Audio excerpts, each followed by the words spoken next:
Catus Maximus here, this time with a little review of this older, probably, who knows, 1960s or so, Shopcraft Industrial listed 3/8,000 RPM drill. This is an old American-made drill. This one comes out of Geneva, Illinois. And, you know, there's an explosion of tool manufacturing, both hand tool and power tools, stationary tools and equipment, from, you know, the 1900s on. It seems, at least this type of stuff, slowed down around the 1970s or 80s, companies trying to jump into the power tool market. But just as there are so many different brands of hand tools, and I've reviewed many esoteric brands of hand tools, same thing with power tools. I haven't really reviewed too many of them, but I realize I probably should review some more of these vintage power tools that I run into, just to add to my collection, my database collection.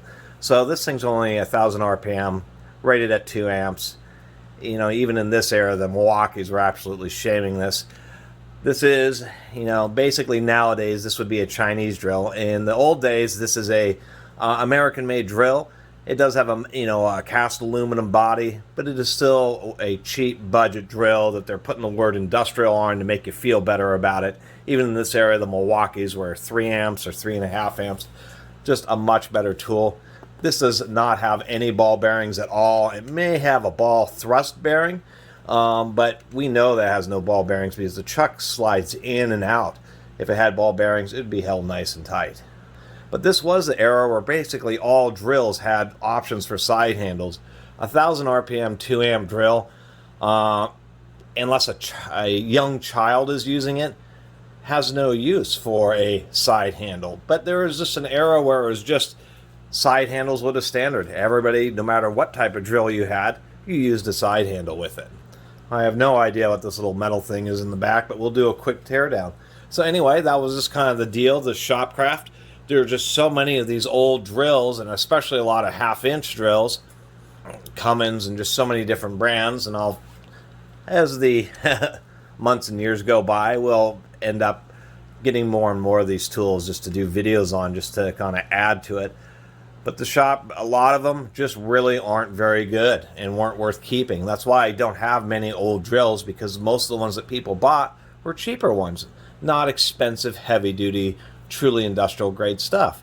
So, and people who did buy that really expensive stuff, they were buying it to actually get their money's worth and get their use out of it. So a lot of the old, truly nice stuff is really beat up when it comes to power tools, but many times these are cheap. These are home utility. Somebody bought this just because they just needed a basic drill, and this was the only drill that they had their entire life. I mean, they would have bought this 50 years ago, and either ended up donating or even, you know, heavens forbid, passed away, and so these end up at the thrift stores and stuff, Goodwills and whatnot, and that's really where they come from. Is where now Black & Decker was always the king of basic home drills, but for how many Black & Decker sold 1 million drills by 1930, so a lot of people tried jumping on that bandwagon, so there's just a lot of different drills.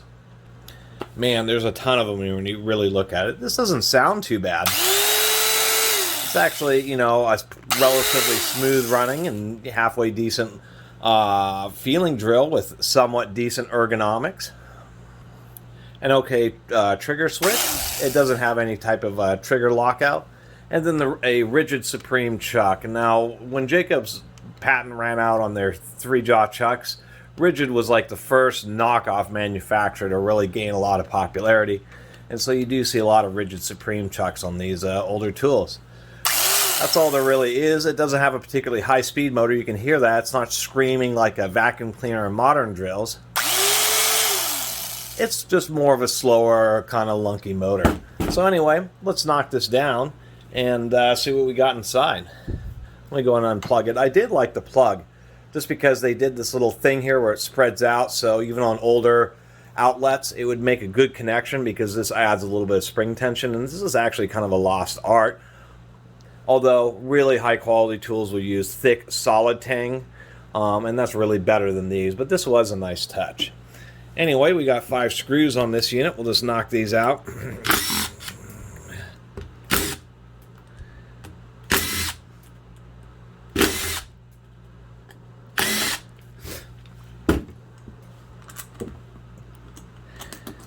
And this unit, yeah, was hardly used at all. It's basically brand new. I'll end up reassembling this and then simply redonating it.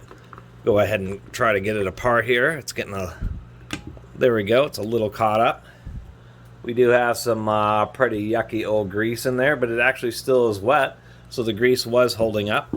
Interestingly enough, this is a 1,000 RPM drill, but it's still a double reduction. We can see helical cut gears on the first stage, which is also surprising.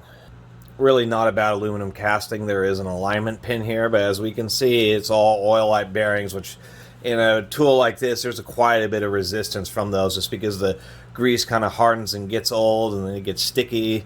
Not super great. Another cheesy thing, it had an integrated overmold for the power cord, so if the power cord ever wore out on this tool, you would have to get another one of the manufacturer's cords instead of having more of a standard cord pinch. Of course, slot head screws. This does have Bakelite brush holders, which can overheat, so that's kind of a disadvantage. You know, high-end metal body tools will have an insulating layer and then use brass brush guides. You can see the stack of washers that they've used to keep the motor from sliding back and forth because of a little bit of thrust loads from the helical gears. It's interesting, these are actually just bronze blocks that these gears are running in, so that's kind of an interesting situation. These are going to be sintered and then placed in an aluminum body. I'll have to say the tolerances are pretty decent. If we pull this stuff out, actually let me release, actually I probably don't need to release that. There we go, we can just pop this off, and so this is all it is, just these simple blocks that end up holding the gears. It's amazing how much resistance, there's even quite a bit of resistance just twisting it just like this. And then if we pull out the, whoop, the brushes fell out, but that's fine. Here's our armature. We can see an interesting way they just decided to carve out pockets in order to balance it, and it actually is balanced pretty well, or naturally balanced, so they didn't have to remove too much material, although it is only a 2-amp motor. We do have a little bit of protection on the wires, but it is just folded instead of welded contacts, and we can see that it has wide brush contacts.